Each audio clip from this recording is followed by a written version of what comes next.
안녕하세요. 여배우의 책방의 달세뇨입니다. 오늘 달세뇨가 읽어드릴 책은 일본의 추리 작가 나스키 시즈코의 발바닥입니다. 중편 추리소설 증발로 일본 추리작가 협회상을 수상하기도 한 작가는 섬세한 심리 묘사와 풍부한 트릭적 기교 그리고 결말의 의외성을 가진 실력파 작가로 알려졌는데요. 오늘 읽어드릴 발바닥은 인생의 서글픔을 노래하는 작가의 서정성이 여운으로 남는 단편 추리 소설입니다. 그럼 달세뇨가 읽어드리는 발바닥 시작하겠습니다.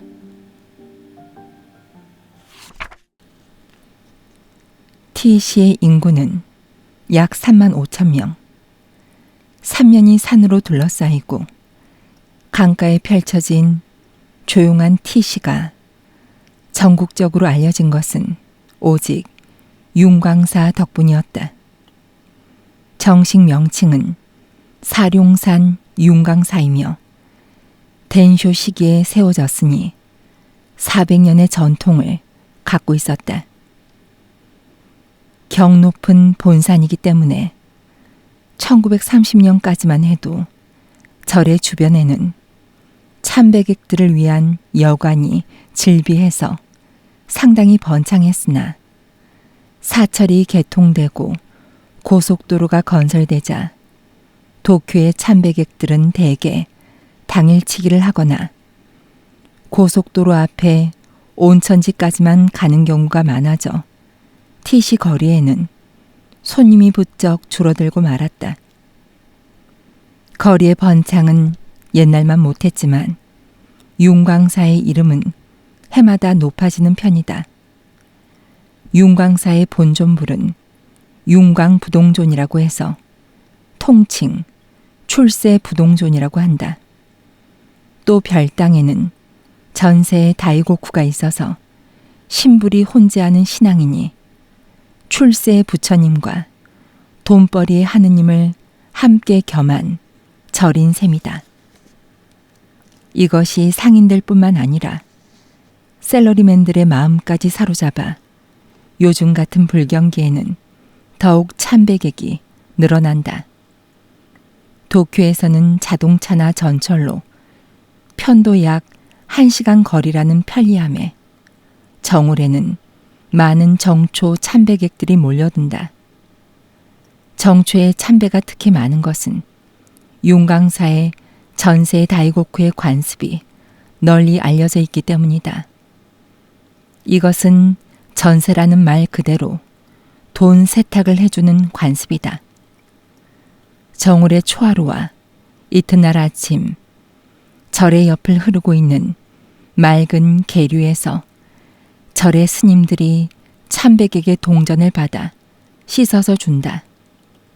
그 동전을 1년 동안 가지고 있으면 복이 찾아온다고 한다. 동전은 인연, 일본 말로는 인연과 오엔의 발음이 같다. 이 인연이 있다고 해서 오엔 동전이 많지만 참배객들은 그 다음 본당에 참배하면서 많은 시주를 한다. 정초 참배객들은 매년 150만을 넘으며 정초의 4일 동안은 윤광사에 이르는 큰 길이 사람과 자동차로 꽉 메워진다. 또 5월 2일과 3일의 축제 때도 황금 주말과 겹쳐서 많은 관광객이 몰려든다. 나머지 360일은 그저 조용하다. 그 큰 길에 있는 신용금고 지점에 3인조 강도가 들어 닥친 것은 12월 8일 금요일 오후 4시 15분이었다. 그날은 아침부터 눈이라도 올 것처럼 두꺼운 구름이 하늘을 덮었고 절의 뒷산 쪽에서는 이따금 눈발이 날리기도 했다. 이 지방은 눈이 그렇게 많진 않았지만 겨울 추위는 심한 편이었다. 섣달이라곤 해도 세미까지는 아직 기간이 있어서 그런지 추위를 타는 듯 거리에는 오가는 사람도 없었다. 신용 금고 지점은 오래된 철근 콘크리트 2층 건물로 언뜻 보기에는 우체국처럼 평범한 건물이다. 정문에는 벌써 셔터가 내려져 있었으나 골목으로 나 있는 뒷문에는 열쇠가 걸려 있지 않았다. 처음 한 남자가 뒷문으로 들어와 내부를 힐끗 살펴보고 곧 문을 닫았다. 안에 있던 5사람의 직원들은 알아보지 못했거나 신경을 쓰지 않았다. 3시의 폐점 후에도 뒷문으로 출입하는 손님이 가끔 있었고 지금의 그 남자도 볼 일이 있어서 왔다가 뭔가 잊어버린 것이 있어서 되돌아온 것 같았다. 점 내에 다른 손님은 없었다. 그런데 그로부터 불과 1, 2분 후 다시 문이 열리고 이번엔 세 남자가 들어왔다. 세 사람이 모두 눈과 입 부위에 구멍을 뚫은 검은 보자기로 복면을 했다. 엽총을 든 사람이 가장 가까운 곳에 있는 접수기의 젊은 남자 목에 총구를 들이댔다. 계속해서 다른 남자가 카운터 끝에 출입구 옆에 앉아있는 여직원의 멱살을 잡고 칼을 들이댔다. 눈 깜짝할 사이에 일어난 일이었다. 떠들면 쏜다.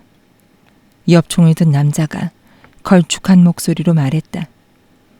경찰에 알리면 몰살한다. 칼로 위협받은 여직원 외 4사람의 직원은 모두 벌떡 일어났지만 아무도 움직일 수가 없었다. 5사람 중에서 2은 여자였다. 외근하는 직원이 2사람 더 있으나 이 사람들은 보통 멀리까지 가므로 6이나 되어야 돌아올 것이다. 카운터나 책상 아래에는 가까운 경찰서로 직접 연결된 비상벨이 있었으나 발을 갖다 대는 사람은 아무도 없었다. 2사람이 인질로 잡혀 있을 뿐 아니라 침입자가 겨누고 있는 엽총이 진짜 산탄총이라는 것을 알아차렸기 때문이다. 게다가 약 1달 전 간사이 지방의 어떤 은행에 강도가 들이닥쳐 행원 3사람을 인질로 잡고 있다가 모두 사살하는 흉악 사건이 발생한 후였다. 그때에도 산탄총이었다. 한 발만 발사해도 수백 개의 산탄이 사방으로 퍼져나가는 엽총의 공포는 신용금고 직원들 내리에 단단히 새겨져 있었다. 5사람에게 저항의 기색이 없다는 것을 확인하자 엽총을 든 남자는 카운터 밖에 서 있던 덩치 큰 남자에게 눈으로 신호를 보냈다. 그는 장갑을 낀 손을 점퍼 주머니에 넣어 작은 병과 가재 수건을 꺼냈다. 손수건은 네모나게 접혀 있었다. 남자는 카운터 안으로 들어왔다. 우선 중간 데스크 앞에 서 있던 남자 직원 앞으로 가서 손을 뒤로 하라고 명령했다. 그가 그대로 따르자 남자는 병뚜껑을 열어 속에 투명한 액체를 손수건에 적셨다. 독특한 냄새로 미루어 마취용 에테르가 틀림없었다. 남자는 병을 책상 위에 놓고 직원 뒤로 가서 손수건을 그의 코와 입에 갖다 대었다. 왼손으로 상대의 가슴을 끌어안듯 하면서 오른손에 손수건을 눌러댔다. 직원은 한순간 욱하는 소리를 내며 몸을 피하려고 했으나 1분이 채 못 되어서 녹초가 돼서 바닥으로 쓰러졌다. 반사적으로 저항하려고 해서 오히려 에테르를 더 많이 들이마신 모양이었다. 그래도 남자는 만전을 기하려는 듯 몇십 초 동안 쓰러진 직원의 코에 손수건을 대고 있었다. 그의 몸을 발끝으로 차보고 반응이 없다는 것을 확인하고 다음 여직원의 뒤로 걸어갔다. 그 사이에도 여전히 접수계의 남녀 두 사람에게 엽총과 칼을 들이댄 침입자들은 눈을 번뜩이며 점례를 감시하고 있었다. 에테르를 갖고 있는 남자는 같은 방법으로 차례차례 네 사람의 직원을 실신시켰다. 세 번째는 엽총을 들이대어 꼼짝 못하고 있는 남자. 네 번째가 여직원. 모두 몇 분도 걸리지 않았다. 지점장만이 남았다. 세 사람이 그를 둘러쌌다. 아까까지 칼을 쥐고 있던 남자는 어느새 큼직한 자루 같은 것을 들고 있었다. 돈은 어딨어? 엽총을 든 남자가 지점장 가슴에 총구를 겨누고 물었다. 그가 바로 주범인 듯 했다. 지점장은 안의 금고실을 가리켰다. 저항할 겨를도 없었다. 금고의 문은 아직 열려 있었고 안쪽에 창살문만이 닫혀 있었다. 지점장은 그들이 시키는 대로 책상 서랍에서 열쇠 다발을 들고 와 창살문을 열어주었다. 금고 속에는 약 2천만 엔의 현찰이 쌓여 있었다. 바로 보너스 시기였기 때문이다. 엽총을 든 남자는 잠깐 현찰 꾸러미를 세다가 곧 에테르를 가진 남자를 쳐다봤다. 지점장도 에테르를 맞고는 의식을 잃고 그 자리에 쓰러졌다. 3인조는 금고에 있던 모든 현찰 꾸러미를 자루 속에 넣고 뒷문으로 빠져나갔다. 밖으로 나온 그들은 세워두었던 회색의 소형 승용차를 타고 윤광사 쪽으로 달려갔다. 사건이 경찰에 통보된 것은 오후 5시 20분이었다. 두 번째로 에테르를 맞고 실신했던 여직원이 최초로 의식을 회복하고 비상벨을 눌렀던 것이다. 즉시 T경찰서의 경찰이 달려와 사건을 확인하고 긴급 수배가 깔렸다. 도로, 역, 버스 정류장 등 요소요소에 수사원을 배치하고 차나 엽총을 소지한 사람을 체크하는 검문이 시작됐다. 동시에 현장 검증과 탐문 수사가 개시되었다. 5사람의 직원은 차례차례로 의식을 회복하고 일단 가까운 병원으로 수용됐으나 생명엔 별다른 이상이 없었다. 따라서 사정 청취에도 응할 수가 있었다. 그러나 현장에 남겨진 단서는 극히 적었다. 유류품은 무엇 하나 남겨져 있지 않았다. 범인의 지문이라고 생각되는 것은 단 한 개도 검출되지 않았다. 세 사람 모두 장갑을 끼고 있었다. 단지 카운터 바깥 바닥에 운동화 밑바닥과 같은 큰 족적이 몇 개 남아 있어서 범인들의 것으로 짐작됐지만 이것도 똑똑하지가 않아서 신발의 종류나 메이커까지 알 수는 없었다. 탐문 수사에서도 단서를 얻을 수 없기는 마찬가지였다. 피해를 입은 직원들은 세 사람의 얼굴을 보지 못했다. 처음에 한 사람이 뒷문을 열고 안을 들여다봤을 때에는 복면을 하지 않았지만 순식간의 일이었고 문도 빠끔히 열렸을 정도여서 거의 얼굴을 알 수 없었다고 한다. 아마도 그 후에 그들은 복면을 뒤집어 썼을 것이다. 주범으로 보이는 엽총을 쥔 사나이와 에테르를 맞게 한 사나이는 상당히 체격이 큰 편이었다. 특히 에테르의 남자는 키가 180cm쯤 됐고 뒤에서 덮어 씌우듯 손수건을 눌러댔다. 또 한 사람, 칼을 들고 있던 남자는 그리 큰 키는 아니었지만 그렇다고 몸집이 작은 편도 아니었다. 세 사람 모두 검정이나 흑갈색 점퍼에 바지를 입고 있었다. 에테르를 맞게 한 남자가 직원들과 가장 가깝게 접근한 셈인데 그의 입에는 금리가 있었다고 두 사람이 증언했다. 그와 엽총의 남자는 말을 했지만 복면을 쓰고 있었기 때문에 목소리는 탁하게 들렸고 특징은 거의 알 수가 없었다. 요컨대 피해자들의 증언에서 세 사람의 범인상을 추정한다는 것은 불가능에 가까웠다. 사건 발생 당시 신용금고 통용문 옆에 좀 허름한 회색의 소형차가 주차하고 있던 것을 보았다는 증언을 두 사람으로부터 얻어왔다.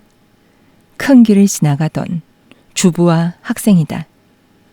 그러나 차 번호까지는 보지 못했다.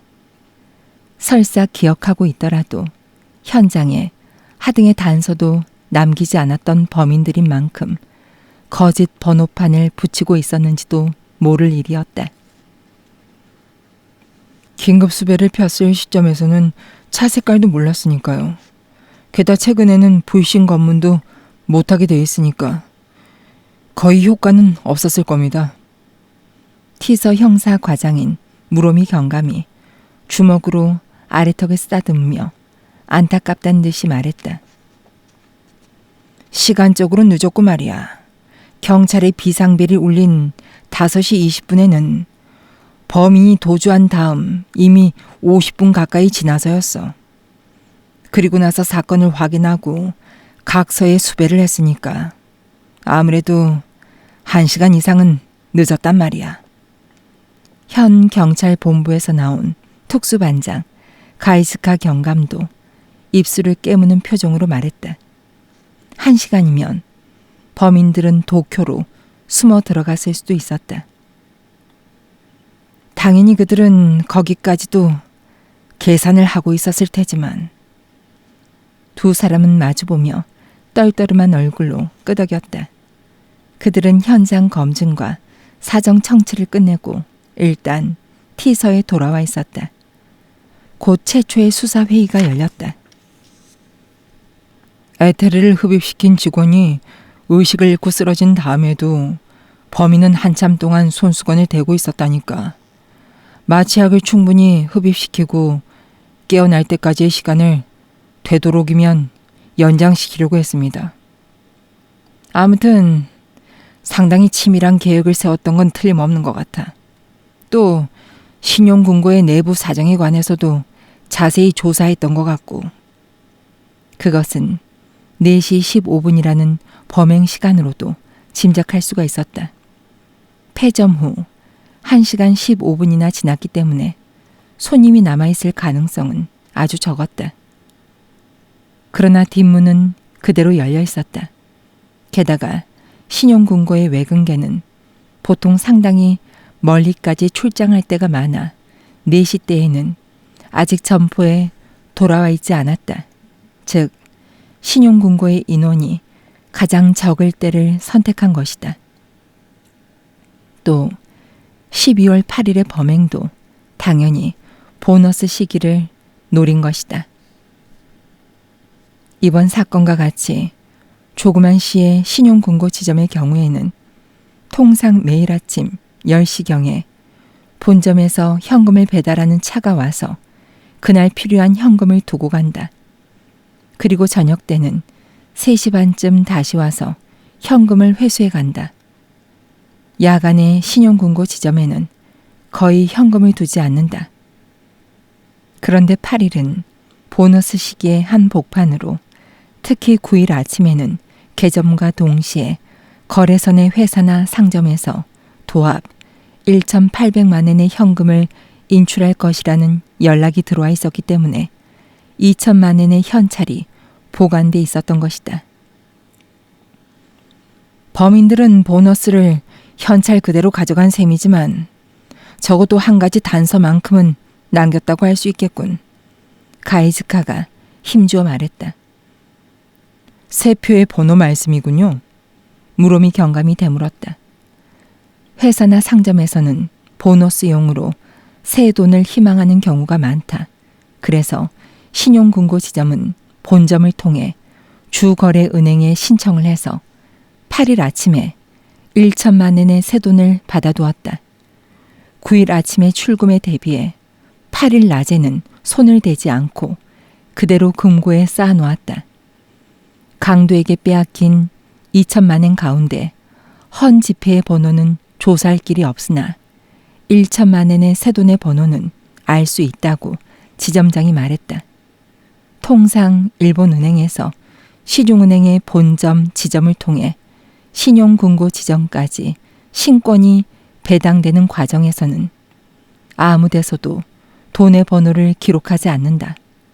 다만 신권은 1천만 엔씩, 즉 100만 엔의 다발을 10개씩 묶어서 십자로 봉을 하고 비닐봉지로 포장을 한다.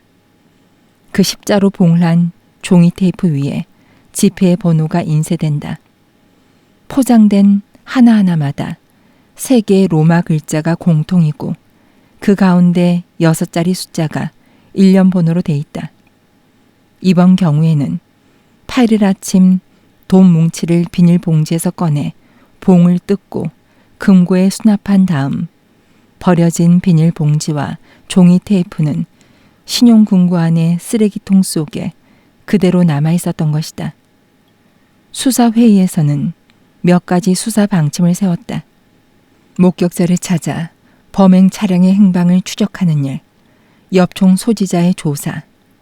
직원들은 범인이 가지고 있던 엽총을 산탄총으로 보고 있으나 라이플일 가능성도 있으므로 그 양쪽 모두.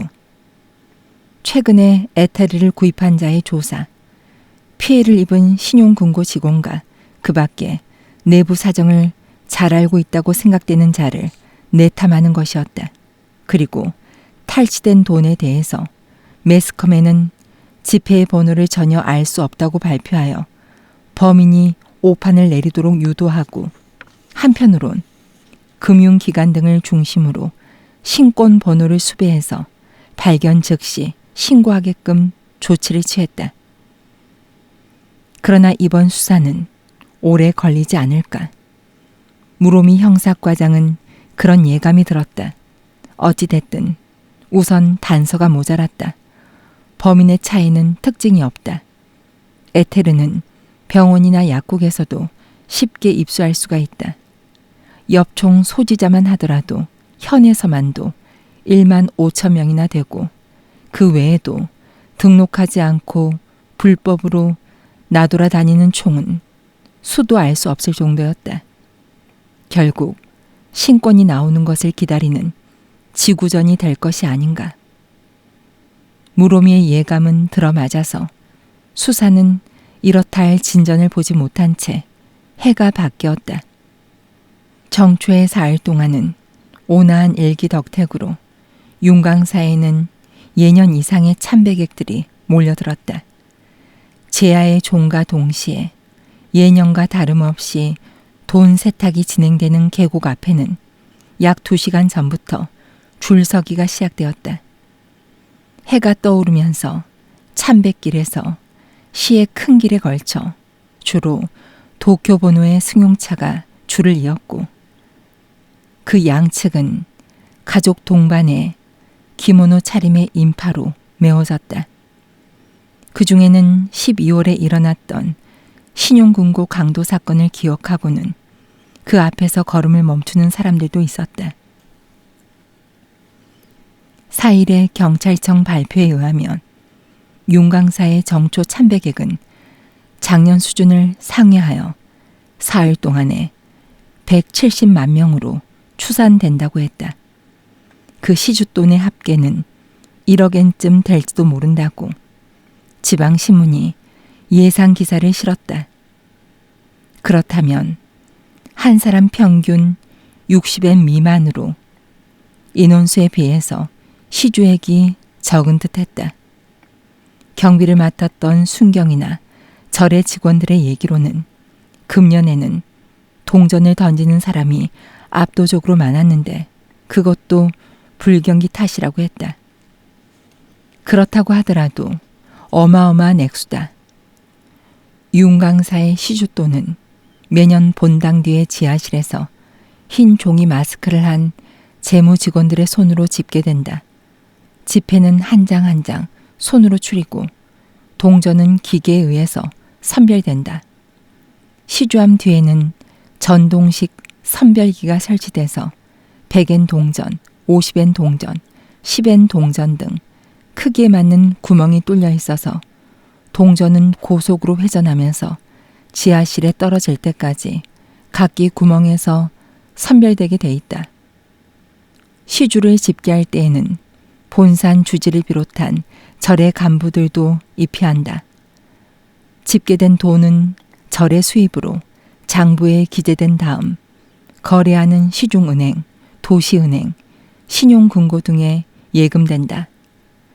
정월 초가 지나면 은행에서 차로 수금하러 와서는 간부들 앞에서 다시 한번 세보고 운반해 간다. 수입이 많은 종교법인은 금융기관의 소중한 단골 손님인 셈이다. 이러한 절차는 윤광사뿐만 아니라 전국의 관광사원이나 신사도 거의 마찬가지다. 정초의 바쁜 며칠간도 지나고 T씨가 다시 평상대로의 조용한 나날을 보내기 시작한 1월 10일 밤 11시 넘어 T서에 전화로 신고가 있었다. 연말부터 수배되었던 번호에 1만엔짜리가 한 장 발견됐다는 것이다. 신고한 사람은 시내 스낵 마도카의 주인이었다. 서에서 가까운 관사에 살고 있는 무로미 형사과장은 당직 경찰로부터 보고를 듣고 직접 마도카로 달려갔다. 문제의 새 돈에 관해선 처음 들어온 정보였다. 마도카는 큰 길에서 조금 들어간 주차장 곁에 있는 작은 스낵으로 10년 전부터 영업을 하고 있어서 가게는 낡았다. 카운터와 박스가 셋 정도, 안쪽에는 오래된 주크박스가 놓여 있었다. 이런 가게도 정초에는 제법 붐볐을 테지만 평소에는 근처의 젊은이들이 출입할 정도인 것이다. 사건이 있었던 신용금고에서는 500m 밖에 떨어져 있지 않았다. 문제의 새돈 번호에 관해서는 계속해서 신문 보도가 통제되고 있었으나 사건 후 시일이 경과되면서 금융기관뿐만 아니라 역이나 슈퍼, 유흥업소 등에도 수배 전단이 널리 배포돼 있었다. T 시내에서도 마도카 같은 작은 가게에도 전단을 배포해서 협력을 구하고 있었다. 앞뒤 로마자를 머릿속에 넣어두면 나머진 1년 번호니까 비교적 외우기가 쉬워서 만엔짜리를 받을 땐 늘 신경을 썼죠. 스웨터 목둘레에 야한 스카프를 두른 45, 6세의 주인 진호는 자랑스러운 표정으로 카운터 위에 만엔짜리를 내놓았다. 무로미가 곧 수첩에 적어둔 번호와 조회를 해보니 틀림없는 수배된 번호에 포함되어 있는 지폐였다. 밤에는 대개 제가 회계를 보는데요. 오늘 밤 10시 반 조금 넘어서 와키다 씨가 돌아가면서 지갑에서 1만엔을 내놓아 거스름돈을 내주고 나서 보니까 이것이지 뭡니까? 손님의 이름도 알고 있나요? 그럼요. 단골 손님인걸요. 그래서 더욱 깜짝 놀랐죠. 그땐 아직 다른 손님도 있고 해서 모른 척하고 있다가 가게를 닫고 곧 경찰에 전화를 했습니다. 와키다는 마도카에서 그리 멀지 않은 곳에 살고 있는 50세 전후의 남자로 일주일에 한 번이나 열흘에 한 번 정도 혼자서 마시러 왔다. 위스키 워터를 2-3잔 마시고 그때마다 현금으로 지불하고 갔다. 그 습관이 벌써 2-3년이나 계속되었기 때문에 주인은 얼굴도 이름도 기억하게 됐다고 했다. 말수가 적은 사람인데 윤광사에 근무하고 있다고 들었습니다. T씨의 주민은 도쿄 방면으로 통근하는 셀러리맨이나 아니면 어떠한 형태로든 윤광사와 관련이 있는 직업이 많았다. 와키다의 신원은 곧 밝혀졌다. 와키다 도시이로 51세, 20년 이상 윤광사의 사무소에 근무하고 있는 직원으로 서무과장이라는 직함을 갖고 있지만 승적은 없다. 처 미야코 47세, 장남 시게루 13세, 그리고 미야코의 어머니 시바 75세의 4인 가족이다. 장남은 시내 중학교에 통학하고 있다. 집은 마도카에서 수백 미터 떨어진 곳에 있으며 아담한 평옥으로 와키다의 소유이다. 지방 농가의 외동딸이었던 아내가 부모로부터 물려받은 땅에다 수년 전에 신축했다. 와키다는 본래 교토 태생으로 작은 절의 삼남입니다. 그 절은 현재 장남이 승계를 하고 있습니다. 와키다는 교토에서 불교계의 대학을 나온 다음 한동안 그쪽에 있다가 윤광사와 인연이 닿아서 1957년에 이쪽으로 이사와서 근무하게 됐습니다. 그 후 미야코와 결혼했는데 결혼을 늦게 해서 아이가 아직 어린 편입니다. 와키다의 신변 조사는 형사들에 의해서 속속 보고되었다. 매우 착실하며 빈틈없이 꼼꼼해서 오히려 통이 작은 편이라는 평판입니다. 입이 무겁고 사람 교제도 넓은 편은 아닙니다. 현재 윤광사에는 41명이 근무하고 있는데 그중 19명이 스님이고 다른 20명은 승적이 없는 일반 직원, 그리고 심부름꾼인 노부부가 입주해서 살고 있는데 와키다는 별로 두드러진 존재가 아닌 듯 싶습니다. 절의 최고 책임자는 본산 주지로 그 아래에 10여 명의 승려가 있고 수도승의 3위승도 2사람이 있다. 승려들은 몇 개의 당탑에 책임을 맡기도 하고 절의 사무를 분담하고 있다. 사무 관계에서는 집사장이 가장 계급이 높고 다음에 서무부장, 교화부장, 재무부장의 3역, 여기까지는 승려, 이른바 역승이다. 서무과장인 와키다는 일반 직원 중에서는 상위에 속하지만 이것은 연공 서열에 의한 것으로 사교성이 좋지 않고 특별히 유능하지도 않은 그는 오히려 주위에서 무시되기 쉬운 존재였던 모양이다. 그의 경제 상태도 당연히 내탐의 포인트가 됐다.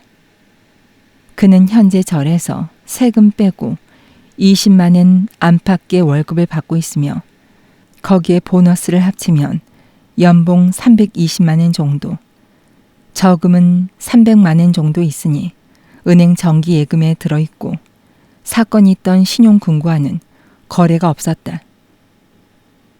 생활 정도는 제법 씀씀이가 큰 편이라는 것이 인근 주부나 출입하는 상인들 사이의 인상이다. 수입에 비해서는 집을 신축한 외에도 저금을 하고 생활 정도도 소비적이라는 것이 좀 마음에 걸리지만 아내도 어느 정도 재산을 가지고 있었을 것이고 아이도 하나밖에 없었기 때문에 특별히 의심스럽다고 할 정도는 아니었다.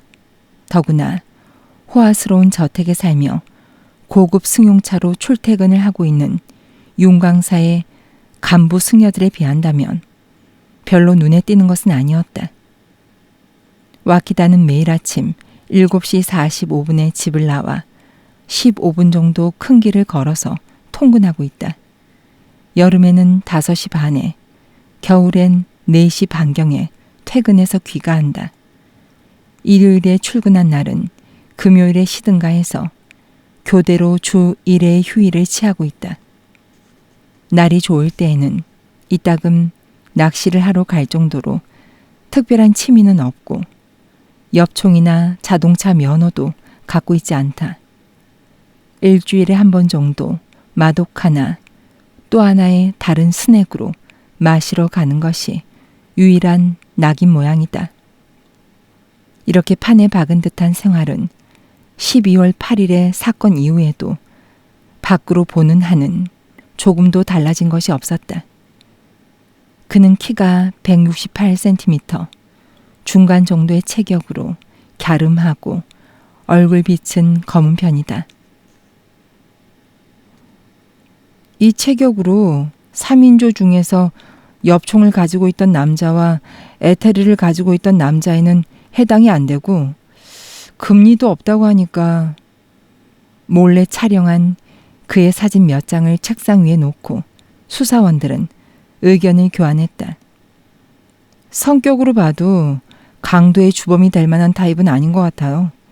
그러니까 범행에 가담했다면 여직원에게 칼을 들이댄 남자가 아닐지. 피해자인 여직원은 무엇 하나 상대의 특징을 기억하고 있는 것이 없었다.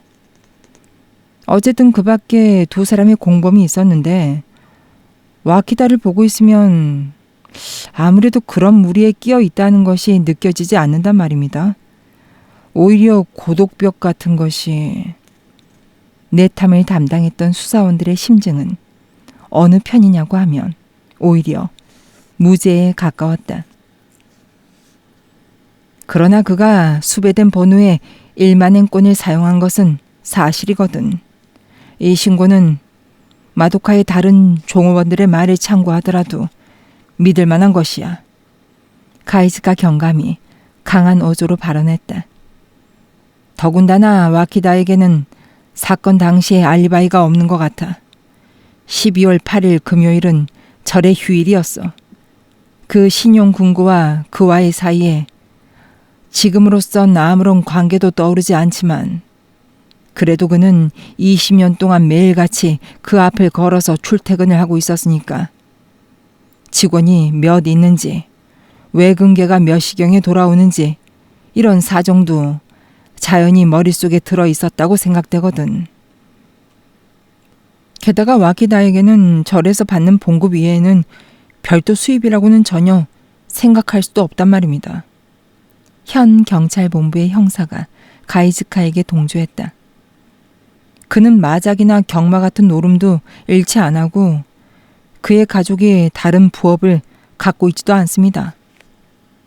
그렇다면 그가 봉급 이외에 1만엔권을 얻을 기회가 있었다고는 생각할 수가 없다.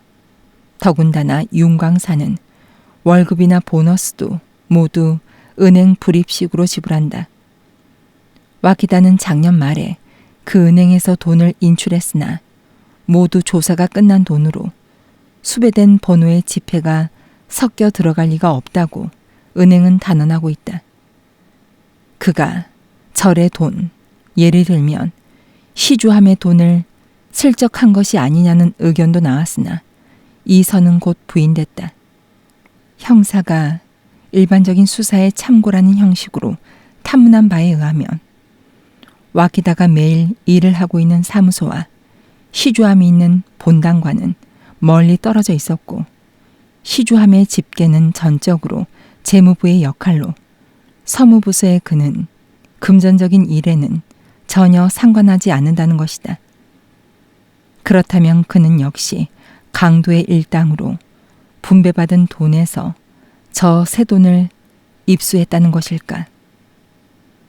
사건 후 한 달이 지난 1월 10일 그는 지금쯤은 괜찮을 테지 생각하고 새 돈에서 한 장을 썼단 말인가. 아무튼 조금 더 그를 놔두고 잠복과 내탐을 계속하는 것이 어떨지. 무로미가 일동을 돌아보면서 의견을 말했다. 지금 그는 아직 자기가 감시당하고 있다는 것을 눈치채지 못하고 있습니다. 그렇다면 다시 또 새 돈을 쓰리라고도 예상할 수 있고 동료들과 연락을 할 가능성도 있습니다. 여기서 성급하게 그를 불러 조사를 한다는 것은 좋은 방법이 아닌 것 같아요. 주범이 멀리 튈 위험성이 높아집니다. 그의 신변에 그럴싸한 사람들이 보이지 않는다고 하지만 어떤 형태로 동료들과 연결이 돼 있는지 알 수가 없으니까요. 무로미의 의견이 수사본부 태반의 지지를 얻었다. 새 돈이 발견되었다는 사실을 외부에는 발표하지 않고 비밀리에 잠복 감시가 계속됐다. 좁은 동네라 형사들이 아무리 표가 나지 않도록 행동한다고 해도 와키다가 경찰의 감시를 당하고 있는 모양이라는 소문이 소리 없이 퍼져나가기 시작했다. 함구령을 내렸지만 마도카의 종업원이 와키다가 수배된 1만엔권을 사용했다고 몰래 손님에게 얘기한 기색이 나타났다. 그 때문인지 와키다는 일체 마도카에 나타나지 않게 되었다. 또 한 군데 단골로 다니던 스낵에도 가지 않았다. 저녁 4시 반에서 5시 사이에 절에서 돌아오면 집에서 두문불출, 마당에도 모습을 나타내지 않았다. 젊은 수사원들 중에서는 더 이상 참을 수 없다고 와키다에게 이미 출두를 요구해서 사정 청취를 해야 한다고 주장하는 사람도 있었다. 또는 임의로 가택 수색을 해보면 어떠냐. 그 결과 집에서 수배 중인 돈이 발견된다면 그 자리에서 체포할 수가 있다. 이 상태라면 와키다는 경계에서 다시 한번 새 돈을 사용한다는 것도 기대할 수 없을 것이다. 그러나 설사 그가 3인조의 한 사람이었다고 하더라도 주범은 아니라는 것이 수사본부의 일치된 견해였다. 그의 집에 돈이 숨겨져 있는지 없는지는 알 수가 없다. 지금 쳐들어간다면 공범인 2사람은 빠져나갈 뿐만 아니라 아무 증거도 찾을 수 없는 결과를 초래할지도 모른다. 초조해하는 것은 금물이다. 조용히 버티고 있으면 적은 언젠가는 꼬리를 나타낼 것이라고 무로미는 젊은 형사들을 만류했다. 19일은 금요일이었다. 전에 일요일에 신 와키다는 그날도 보통 날처럼 출근하고 4시 50분쯤 귀가했다. 어쨌거나 그대로 다음날 아침까지는 한 발도 나오지 않을 것이라고 잠복 근무 중인 수사원들이 한숨 돌리고 있을 때 9시 45분쯤 와키다의 집 뒷문이 살그머니 열렸다. 거무스름한 오버의 깃을 세운 와키다의 그림자가 어렴풋한 외등 그늘 속에 떠올랐다. 그는 오버 주머니에 2손을 넣고 앞으로 몸을 굽힌 자세로 걷기 시작했다. 윤광사 방향이었지만 매일 왕복하고 있는 큰 길이 아니고 어둠에 잠겨있는 뒷길을 걸어가고 있었다. 생각에 잠긴 듯한 무거운 걸음걸이였다. 그러면서도 가끔 발길을 멈추고 뒤를 돌아다 본다. 2사람의 형사가 재빨리 몸을 숨기자 잠시 동안 길을 바라보고 있다가 다시 걸어간다. 분명히 미행을 경계하고 있는 모양이다. 공범자의 집으로 가고 있는지도 모른다. 뒤를 쫓고 있는 형사들은 긴장했다. 그러나 얼마 안 가서 와키다는 윤광사의 참뱃길로 접어들었다. 정문 옆을 통해서 윤광사 문적이라는 현판이 걸려있는 문을 들어섰다. 그 안에 있는 청동 지붕 건물이 사무소이다. 그는 낮에 근무하고 있는 사무소에 다시 나온 것이다. 그렇다 하더라도 매일 통근하는 코스와는 달리 뒷길을 걸어온 것을 보면 역시 미행을 뿌리치려는 심리가 있었다는 것을 알 수가 있다. 사무소의 어떤 방에 전등이 켜져 있었다. 이것도 보통 때는 없는 일이다. 보통 때 밤에 절에는 심부름을 하는 노부부가 숙직을 하는데 그것도 승방에 가까운 작은 방에서 자게 돼 있었다. 10시쯤 사무소에 전등이 켜져 있다는 것은 예산일이 아니라는 것을 T서의 형사들은 잘 알고 있었다. 연말이라든가 특별한 행사가 있는 전날 밤이라면 모르되 내일 윤광사에서 특별한 행사가 있다는 소리는 못 들었다. 그날 밤 와키다가 현관의 장지문을 열고 들어간 점으로 보아 오늘 밤에는 문단속도 안 돼 있는 모양이다. 형사들은 우선 현관을 바라볼 수 있는 나무 그늘에 몸을 숨겼다. 아니, 승용차가 와 있는데? 본산 주지도 와 있고. 두 사람은 속삭이며 어둠 속에서 마주봤다. 어둠에 익숙해진 눈으로 보니 사무소의 넓은 앞뜰에는 너댓대의 승용차가 주차하고 있었다. 차고에 들어가 있는 것은 틀림없이 본산 주지의 승용차인 팥죽색의 벤츠였다. 본산 주지 역시 윤광사에 기거하지 않고 가까운 곳에 있는 자기의 출신 절에서 통근하고 있었다. 윤광사의 운전사가 벤츠로 송영을 하고 있었다. 그 밖에 주차하고 있는 차들도 윤광사의 승려들의 승용차로 보였다. 윤광사의 주변 산내에는 13개의 지원이 있어 그 주지들이 윤광사를 운영하고 있다. 그들은 대개 직접 차를 운전하고 있었다. 또 한 대의 중형차가 안으로 들어왔다. 운전하고 있는 사람은 신사복 차림인데 배가 나와 있는 모습으로 집사 장인 듯 했다. 사업가 타입이라는 평판인 집사장은 왠지 당황스러운 동작으로 현관 안으로 들어갔다.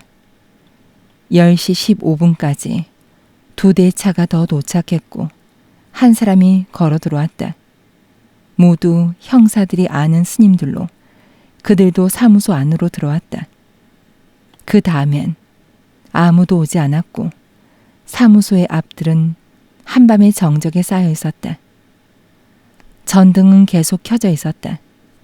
목소리까진 들리지 않았으나 무엇인지 밀담이 오가는 기색이었다. 게다가 본산 주지를 비롯해서 계급이 높은 간부 스님들이 열석하고 있는 와중에 와키다가 들어있는 것이 기묘한 감이 들었다. 아니, 와키다에 관한 일 때문에 그들은 긴급 회의를 열고 있는 것이 아닐까. 회의는 약 1시간으로 끝이 났다. 본산 주지, 집사장, 3여 개 간부승들이 차례차례로 나와 제각기의 승용차로 떠났다. 모두가 10명 정도로 걸어서 돌아가는 사람도 있었으나 아무도 입을 열지 않았다. 묵묵히 움직이는 그들의 모습에서 기이한 분위기마저 느끼게 했다. 마지막으로 와키다가 현관의 쪽마루로 내려왔다. 거기서 오버를 입고 구두를 신고는 올 때와 마찬가지로 등을 구부린 채 걸어갔다. 형사들 눈에는 와키다의 걸음걸이가 더욱 무거워진 것 같았다. 더 이상 미행을 뿌리칠 기력도 없는지 뒤돌아보지도 않고 늘 지나다니던 큰 길에 구두 소리를 남기고 집으로 돌아갔다. 다음날 아침 일찍 열린 수사회의는 지금까지와는 달리 활기에 차 있었다. 절의 인간들이 모두 한패가 아닙니까? 젊은 수사원들이 발언했다. 난 와키다가 떠올랐을 때부터 왜 그런지 그런 생각이 들어서 어쩔 수가 없었어요. 아니 물론 실제로 신용금고에 강도로 들어간 것은 아마 아래 직원들이라고 하더라도 이것은 모름지기 절의 간부들도 미리 알고 있었던 것이 아닙니까? 범인들이 탄 승용차가 윤광사 쪽으로 도주했다는 신고도 있었으니까요. 그것은 신용금고 주변의 상점에 탐문을 계속한 결과 사건 후 이틀 정도 경과한 다음에 얻은 정보였다. 하지만 윤광사의 재정은 다른 절이 부러워할 정도로 넉넉했어. 정월과 축제 때는 억에 가까운 시주가 들어오는 데다가 보통 때도 늘 신자의 장례나 제사 의례가 많았어. 격이 높은 절일수록 죽은 사람에게 붙여주는 법명 요금도 상당할 것이고 이런 여러 가지 수입은 종교 활동의 결과로 영리 사업이 아니라는 점에서 일체 비가세란 말이야. 최근엔 이렇다 할 수리 보공 같은 것도 없었으니까 수입은 모두 절의 유지비와 인건비에 충당될 거란 말이야. 티서 근무가 긴 연배의 부장 형사가 팔짱을 끼며 반론했다. 윤광사의 스님들이 모두들 자기 절 옆에 호화주택을 신축하고 매년처럼 새 차를 바꿔 타고 있는 걸 보더라도 알만하지 않습니까? 거기다가 강도질까지 할 필요가 있을까요? 동의하는 수사원이 많았다. 종파 중에서도 대표적인 본산 사찰의 승려들이 같은 지방의 신용금고 강도를 계획한다는 것은 생각할 수도 없다는 것이다. 상층부에서는 관여하지 않았다 하더라도 와키다와 다른 두 사람의 직원이 범인이었다는 것은 있을 수 있는 일입니다. 지금으로선 절 자체에서도 그 사실을 알고 수습책에 머리를 싸매고 있는 게 아닐까요? 그런 사실이 세상에 알려지면 윤광사의 위신은 땅에 떨어지고 당연히 간부들의 인책 문제까지 거론될 것이고. 어젯밤 와키다를 미행한 형사 중에 한 사람이 말했다. 그는 사무소의 이상한 분위기와 집으로 돌아가던 와키다의 모습 등에서 그런 인상을 받았던 것이다.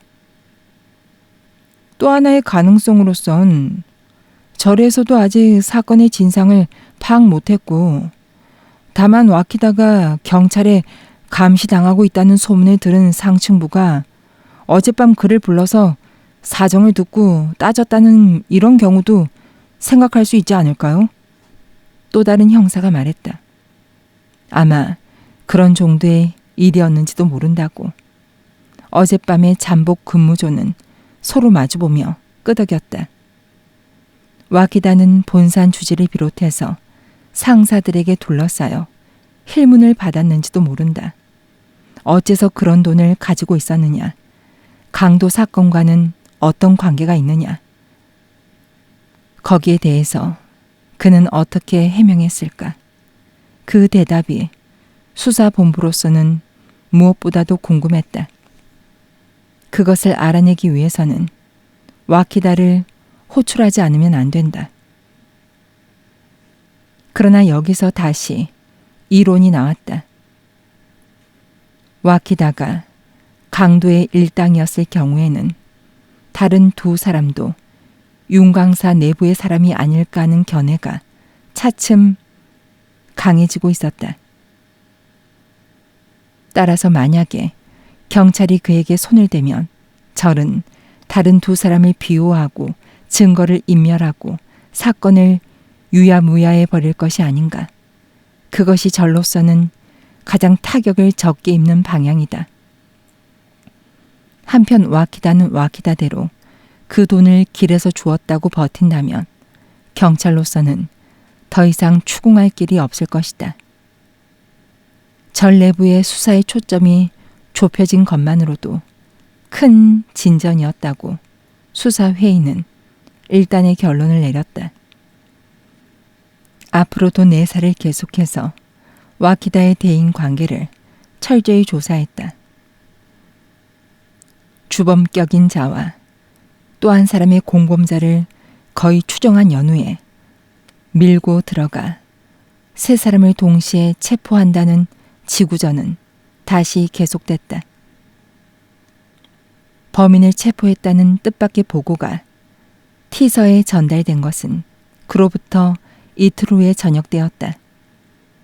현청 소재지 오시에 있는 현 경찰본부의 연락으로 범인은 오시에서 체포되었다는 것이다. 1월 22일 오후 3시쯤 시내 마자클럽에서 손님이 라면을 배달해 달라고 주문을 했는데 돈을 지불하기 위해서 1만 엔을 잔돈으로 바꿔달라고 했다. 잔돈을 바꿔준 다음 레즈가 그 돈의 번호가 수배된 번호에 해당된다는 사실을 알았다.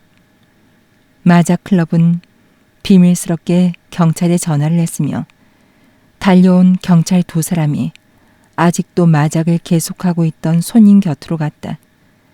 20세 전후의 청년으로 보였다. 검문을 하려고 하자 청년이 느닷없이 경찰을 밀어젖히고 도망하려고 했기 때문에 붙잡아 놓고 소지품을 조사해 보니 수배 중인 1만 엔짜리 지폐 8장이 나왔다. 본소로 동행해서 추궁한 결과 작년 12월 T씨의 신용금고에 강도로 들어간 것을 자백했다. 청년은 동료 두 사람의 이름과 주소도 자백해 곧 경찰이 달려가 두 사람을 체포했다. 주범은 26세 무직, 공범은 23세의 공원과 19세의 청년 무직, 이렇게 세 사람이었다. 세 사람의 자백에 의하면 옆총과 차는 같이 놀러 다니는 친구에게 빌린 것이다. 주범의 누이 동생이 전 오씨의 신용금고에 근무한 적이 있어서 지점 정황을 동생에게 들어서 대강 알고 있었다. T씨에는 두 번쯤 도쿄로 놀러 갔다가 돌아오는 길에 차로 통과했을 뿐이었는데 그때 신용금고 지점의 건물이 인상에 남았다. 거기를 털기로 결정하고 주범이 혼자서 미리 정탐을 하러 갔다. 훔친 돈 2천만 원에서 주범이 800만 원을 갖고 나머지 두 사람이 600만 원씩 나눠 가졌다. 모두 처음에는 헌 지폐만을 쓰고 빚을 갚고 유흥비로 썼다. 새 돈에 손을 댄 것은 1월 15일부터였다. 사실은 정초에 간단한 테스트를 해봤는데 거기에 대해서 아무런 반응도 나오지 않아서 이제는 괜찮을 것이라고 판단했다. 15일 이후에는 세 사람이 똑같이 매일같이 쓰고 다녔으나 아무도 알아보는 사람은 없었다. 완전히 안심하고 있었는데 마작 클럽에서 통보가 됐다는 것이다. 정초에 한 테스트가 어떤 것이냐는 취조관의 질문에 대해서 주범격인 덩치 큰 남자가 마치 자랑이라도 하듯 대답했다. 정초엔 나 혼자 윤강사에 가서 10,000원짜리 새 돈을 한 장 넣고 왔습니다. 이건 그 자리에서 번호를 보게 될 위험도 없고 시주돈은 어차피 은행에 예금될 것인데 그래도 반응이 없으면 지폐의 번호는 수배되지 않았을 테니까 다른 새 돈도 안심하고 쓸 수 있을 것이라고 생각했던 거죠. 부처님 덕을 좀 보려고 윤강사의 시주함에 넣은 거였는데 이렇게 잡힌 걸 보니까 별로 효과가 없었던 모양이죠.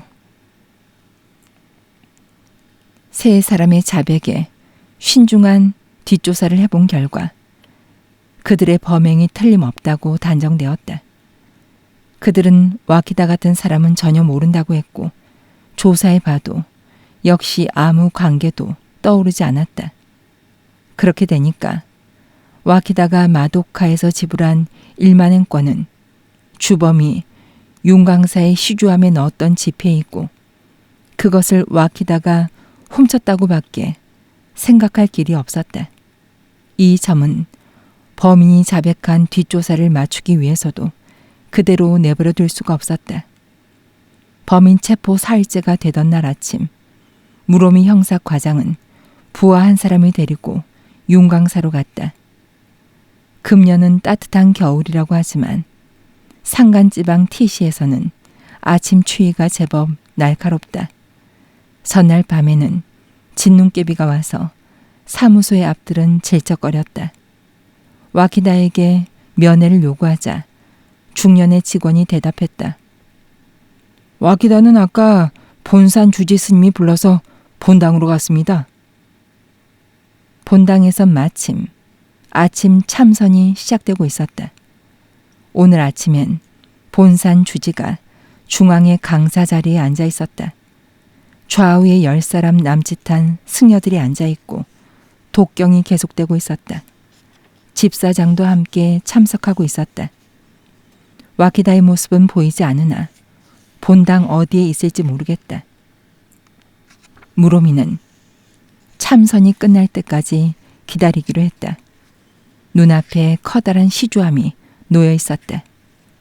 정초에는 이 시주함에 1억엔의 지폐와 동전이 들어가 있었다. 여기에 강도들도 1만 엔을 넣고 붙잡히지 않도록 빌었단 말인가. 그렇다 하더라도 와키다가 일하고 있는 사무소와 이 본당은 상당히 떨어져 있었다. 여기는 사람 눈에 띄기도 쉬운 곳이고 더군다나 정초에는 하루 종일 인기척이 끊어질 사이가 없었을 것이다. 과연 와키다가 시주하면서 시주돈을 훔칠 수가 있었을까? 역시 그가 시주돈을 훔쳤다는 것은 어딘지 석연치 않다고 무로미는 느끼고 있었다. 30분 정도의 독경이 끝나자 승려들은 상좌에서 퇴장하기 시작했다.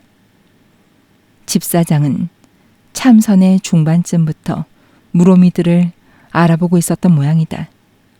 자리에서 일어선 그는 무로미들과 시선이 마주치자 그 시선을 거두어 본산 주지를 향했다. 본산 주지는 다음 순간 무로미들을 보고 다시 집사장을 쳐다봤다.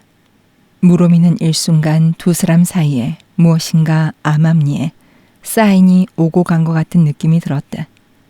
본산 주지를 선두로 승려들이 모두 본당에서 떠나자 집사장은 천천히 형사들 앞으로 가까이 다가왔다.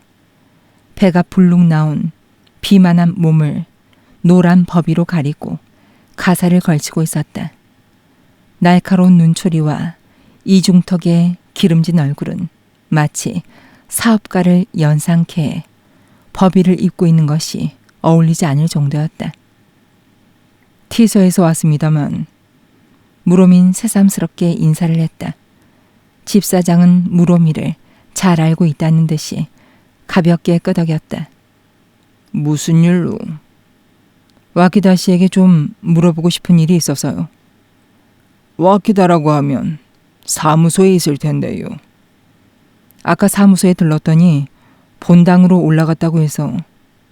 그럴 리가 없는데요.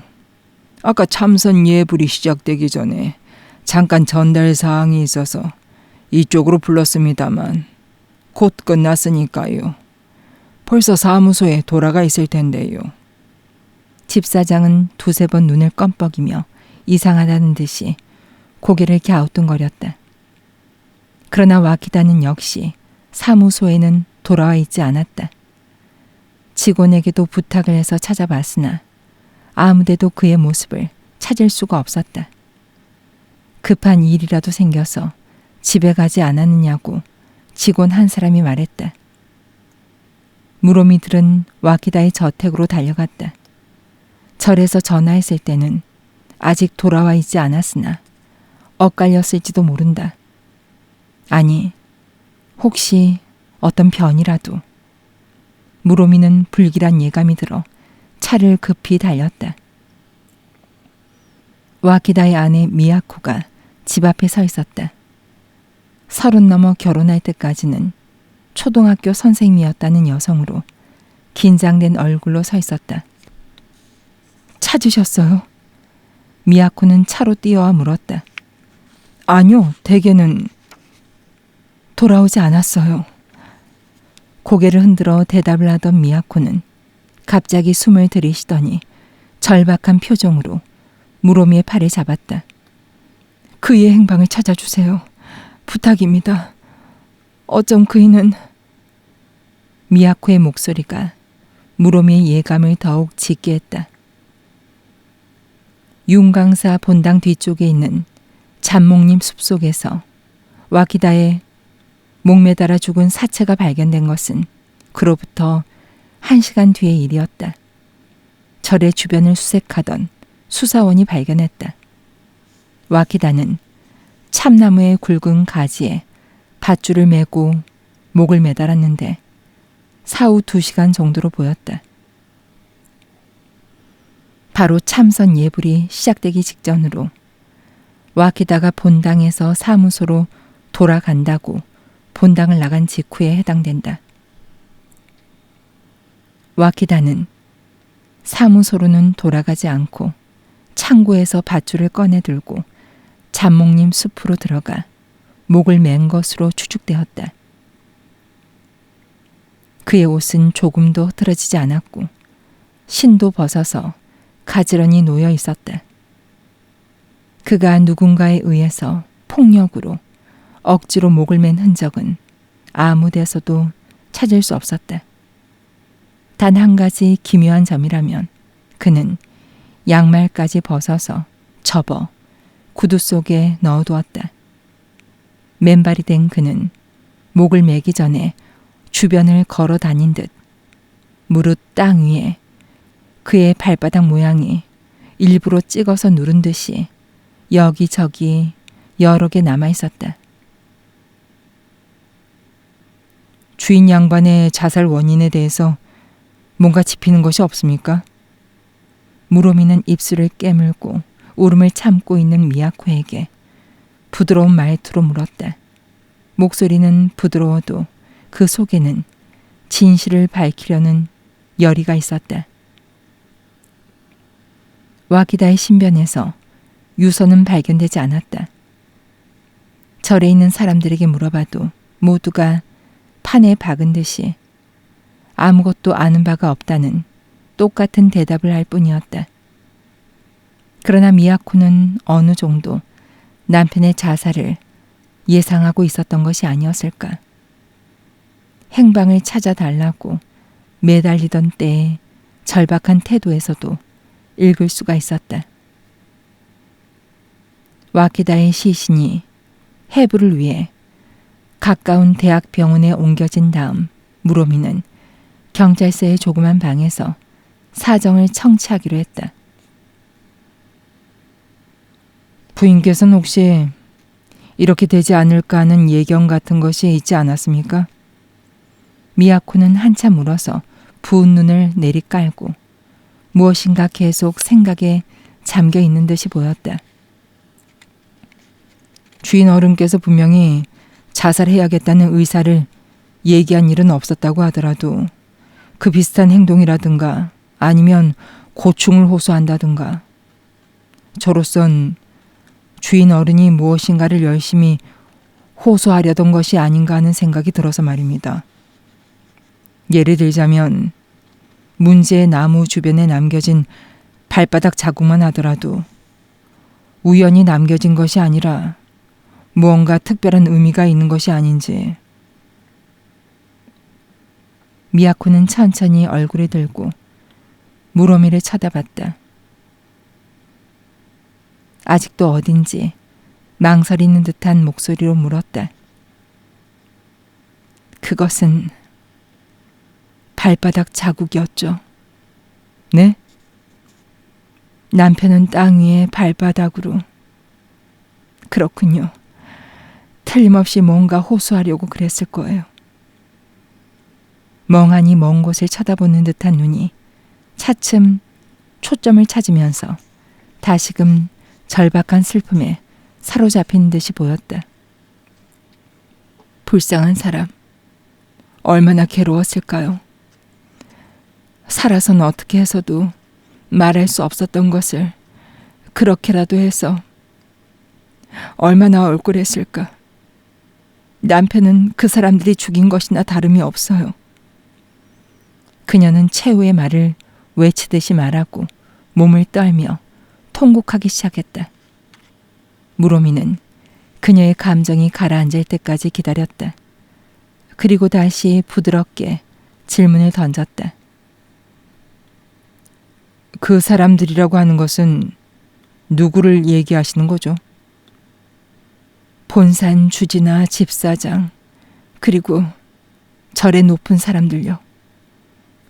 하지만 어떻게 해서 그 사람들이 남편은 발바닥에 관한 일을 알고 있었기 때문이에요. 그 발바닥이라는 것은 무슨 뜻입니까? 미야코는 손수건으로 눈물 자국을 닦고서는 애써 냉정을 되찾으려는 듯이 깊은 숨을 들이마셨다. 발바닥이라는 말은 지금 절에서는 극히 몇몇 사람들만이 쓰고 있는 모양입니다만 원래는 정초의 참배에 절이 몹시 붐비고 있을 때 다른 사람이 멀리서 시주돈을 던졌지만 시주함까지 닿지 않고 땅에 떨어지면 가까이 있던 사람이 그것을 발바닥으로 밟고 있다가 몰래 챙겨서 자기 것으로 하는 것을 발바닥이란 말로 썼답니다. 아, 그런데 지금 절에선 극히 적은 사람들만이 쓰고 있다는 건 무슨 뜻입니까? 지금은 시주돈을 나눠 먹는다는 뜻입니다. 네? 윤광사뿐만 아니고 수입이 좋은 관광사원이나 신사도 대강 비슷할 것이라고 남편이 전에 얘기한 적이 있었어요. 미야코는 겨우 결심이 선 듯 단호한 말투로 얘기를 시작했다.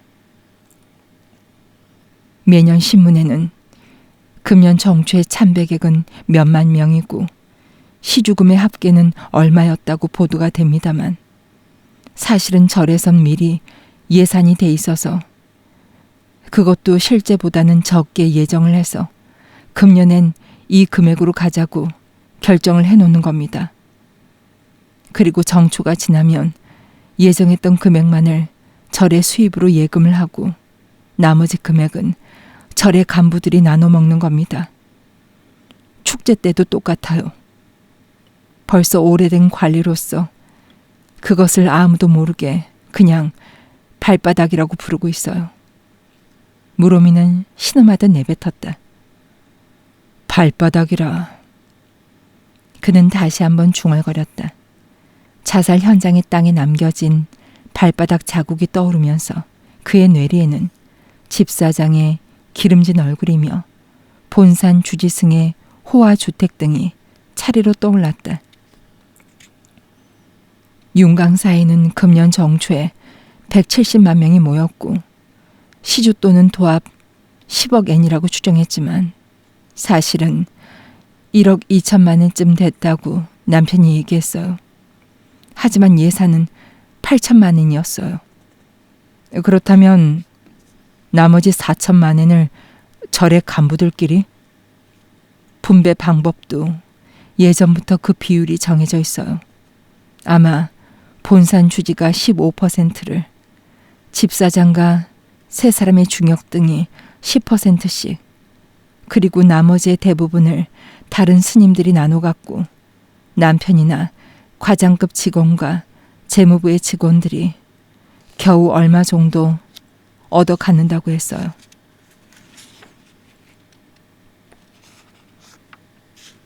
본산 주지가 15%를 갖는다고 한다면 600만 엔. 거기에 가까운 돈을 매월 정월과 5월의 축제 때 공공연히 착복했단 말인가. 그리고 간부 승려들과 와키다까지. 남편에게는 100만 엔쯤? 금년엔 79만 엔을 받았다고 했어요. 남편이나 재무부 직원들에겐 일종의 함구로의 뜻이 있었을 거예요. 발바닥이란 말은 말하자면 절의 최고 기밀 같은 것으로 가족에게도 말해서는 안 되게 돼 있었는데 결혼한 지 10년쯤 돼서 남편이 얘기해 주어서 알았어요. 그런 뒷거래되는 돈이라면 당연히 현찰로 나눠 가졌을 테죠. 초사흘이 지나면 본당 안의 지하실에서 재무부의 사람이 시주돈의 계산을 시작합니다. 그때는 본당 주지 스님이나 집사장 등 간부들이 쭉 앉아서 지켜보고 있답니다. 우선 예산된 돈은 따로 놔두고 나머지를 그 자리에서 나눠 갔습니다. 계산에 입회하지 않은 스님이나 남편 같은 사람은 별실에서 기다리고 있다가 배당을 받게 돼 있습니다. 수배됐던 새 돈은 그때 대개 남편 몫에 들어가 있었군요. 그렇게밖에 생각할 수가 없죠.